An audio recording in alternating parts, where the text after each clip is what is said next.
Good evening and welcome everyone. It's been 6 to 7 weeks since we officially launched the NQBA memberships, and honestly, I have been so busy and so excited as so many of you have reached out, wanting to know more, wanting to learn. We've also started our first batch of members just about 10 days ago, and we've started our strategy sessions with them. I did want to take this time today to really take a lot of you who are keen, who are women, who are looking to raise, scale, or go global through what it really means to be part of a structured business network. And, once again, just for people who are listening to us for the first time, Ncubate was started 4 years ago by myself and Avneet, who's my co-founder now, joined me about 3 years ago. The intention of us starting Ncubate was very clear. We've been running businesses in the past. We ran businesses. We started 12 years ago. Back then, there was no ecosystem. There was no support. It was very tough for women to raise scale and really take their businesses to the next level. And what was missing was things like access to good quality networks, access to fundraising, access to B2B, access to events that women could potentially attend. And Ncubate over the past 4 years has really done a fantabulous job in bringing the entire ecosystem together. Today, we're a 10,000 strong network of female founders, of corporates, of experts, of investors across India, Middle East, and parts of the US. Now, over the past 6 weeks, since when we've announced a formal business membership at Ncubate, I've personally spoken to about 100 odd founders who've been applying and who've been coming to us with their businesses, their challenges. And there were certain themes, there were certain problem statements that were really, really reflecting across all my conversations. And today, what I really want to do is deep dive into some of those problem statements and run you through how a structured network like this has been designed to really, really solve for those problems that female founders in the early to growth stage face. So, my request is if you are in the audience listening as a female founder, please in the comments put down what your specific ask or problem is, and I'm going to be happy to take that as a question later on. But to begin with, I have 3 to 4 problem areas that I'm going to begin with. The first thing is, when I speak to women, by the way, the process to apply for the membership is fairly simple. There's a membership form. If you go to www.ncubate.com/become a member, you will be directed to a form where you just need to fill up certain details and you will get the opportunity to book a call with Avneet or myself. And in these calls, right, one of the first problem statements or themes that I have seen is female founders coming and telling me, Diksha, we don't know who to talk about our business to. Right? Whether it's just brainstorming with someone, whether it's figuring from someone, hey, who and how can I develop this tech? How can I market myself? What do you think about, this particular strategy that I'm using to acquire customers, right? As entrepreneurs, we a lot of times work in silos, which means that we need to step out of those silos and go and speak to other entrepreneurs or experts around us to really, really see our business sort of incrementally increasing. And that is one of the sort of pain points that we've very, very well sort of answered through the membership. Now you'll ask me, how are we answering this, right? So a couple of ways. First is within the first 30 days of this membership that you entail, we do strategy sessions with every entrepreneur, which is really helping them understand where their business is and where they want to go in the next 12 months, right? With respect to 3 main criteria of either raising capital, either scaling your venture, and going global. And I'll come to what I mean by 3 of these later. But at Ncubate, right, we've designed your experience of your membership in a way that you get a safe space to talk about your business, your challenges. You're also then connected to experts who will be able to help you on those specific challenges of tech or marketing or GTM or fundraising, right?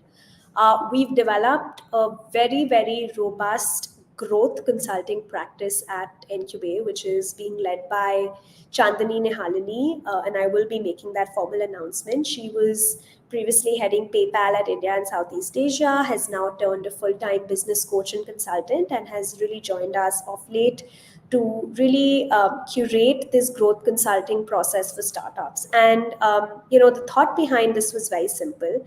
You have the BCGs and McKinseys of the world that advise multi-billion dollar enterprises, but I feel today's startups are tomorrow's multi-billion enterprises, and especially a lot of female founded startups, right? So our growth consulting practice at Ncubate is a platform where you can get a very structured form of expert advice across all the areas as an entrepreneur.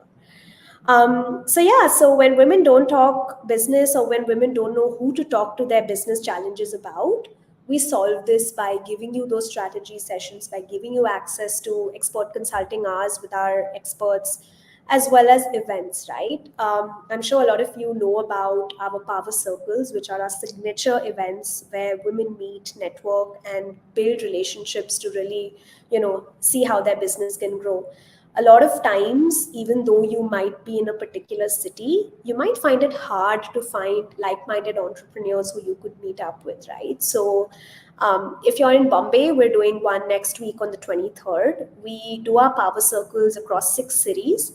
And as a member at Ncubate, you have access to attend these events across all cities, because we truly believe that if you're building a business today, you can and should build a global business, and should not only be restricted to the city that you operate out of. So women don't know who to talk to business about. That's the membership really helps you solve for that. That was the first thematic problem that came across.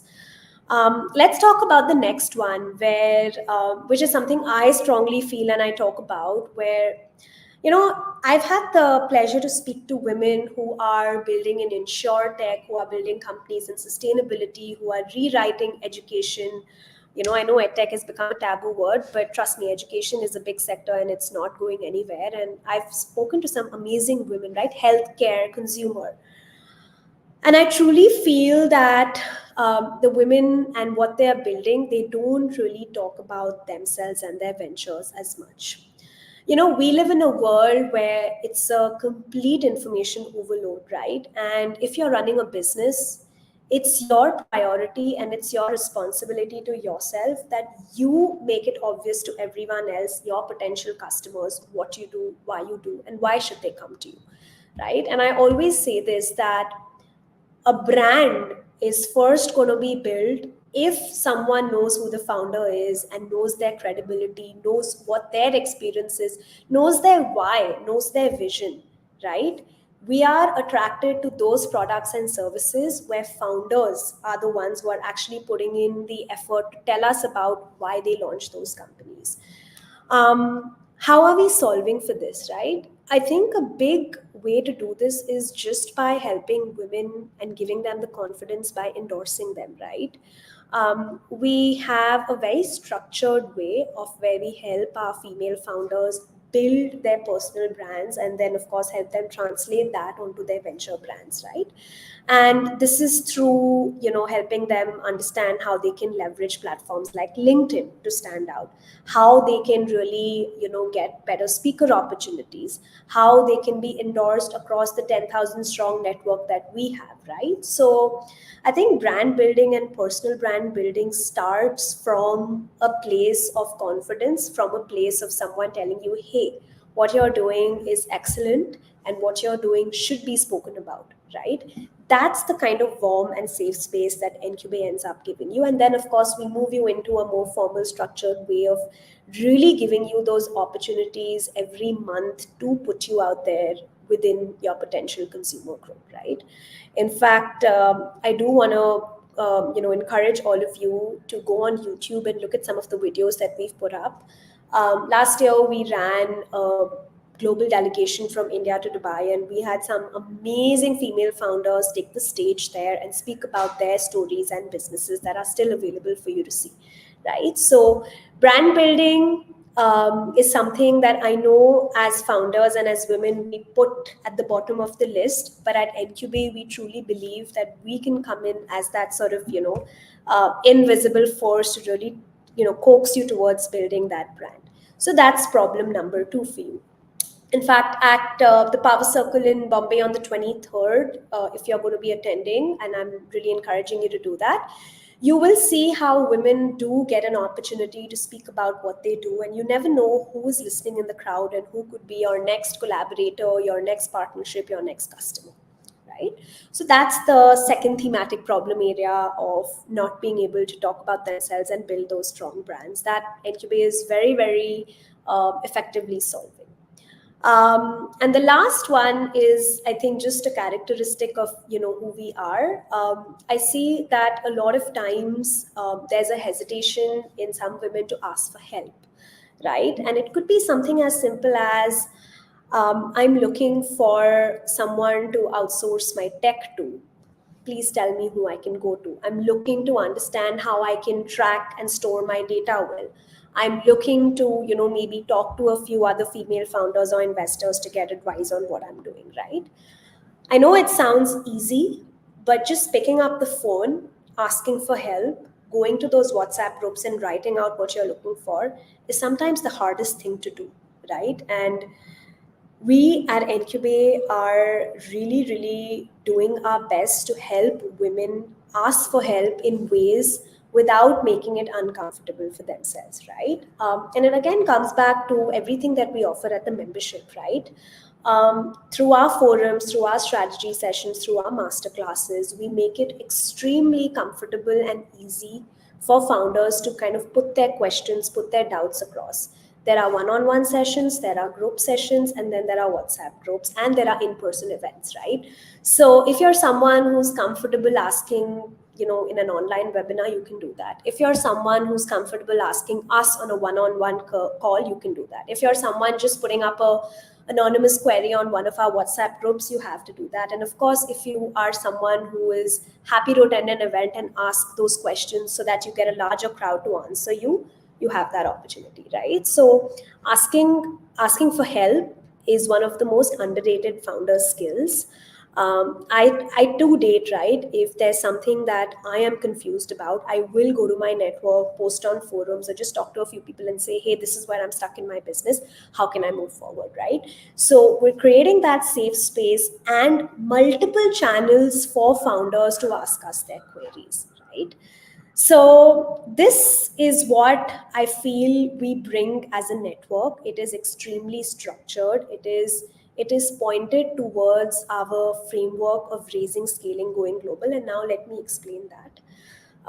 When we actually looked at what is it that women want, and we worked with about 5,000 odd women in the past 4 years as Incubate, right? Different sort of engagements, masterclasses, events, help women raise, help them, be scalable, help them get to larger countries. What we realized is that there's unfortunately no structured approach towards helping women see an increase or an incremental increase across their business metrics. And we put it in three buckets, which is what we call raise, scale, and go global. Now, the first one, which is raising capital, is all about today I'm a business, I need money to raise. It could be equity, it could be debt, right? But that's not where it stops, right? It's about understanding what kind of capital does my business need? Who can I raise it from? Who is the right strategic investor? How do I prepare my pitch deck? How much time should I allocate to fundraising, right? So one of the things that we help founders is really help them put a very, very structured strategy to their decision of raising capital, and then of course help them through the process, right from the pitch deck creation to financials to legalities to of course introducing them to the right set of investors. So if you're someone who's looking to raise capital and needs those warm intros, needs that guidance, needs that endorsement, the membership exactly answers that through our raising framework.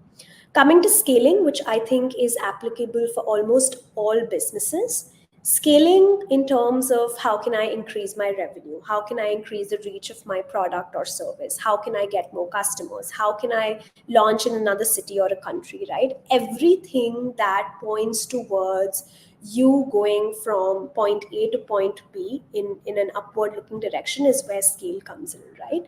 And scaling means really looking at your financials, looking at the resources you have, how much business you can do, what you can tweak to really leverage the most out of the resources that you're putting in, right? So scaling includes all of those things.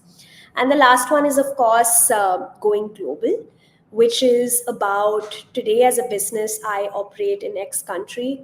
Let's take that as India, and I want to go global, right? What can I do to prepare myself to go global?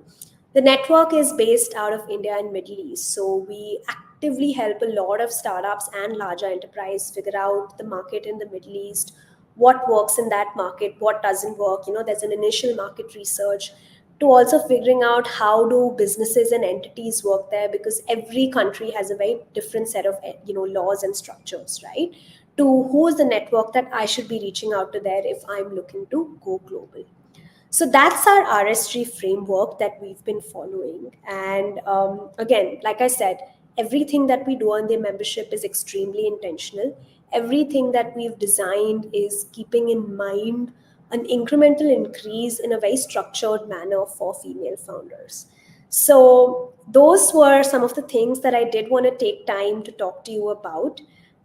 We do very actively update a lot of this on our socials, but this is some personal feedback that I know I have gathered after talking to so many of you. We are very happy to set up a call with you if you're a female founder out there who's looking to really scale, raise, and go global and wants to understand how will this membership really help me. I will leave a comment in the chat to our form, which will then direct you to setting up a call with me. But till then, I hope this was useful. This video will stay on, so please do put your comments and me or someone from the team will answer you. Till then, have a great Friday, and thank you so much for listening in.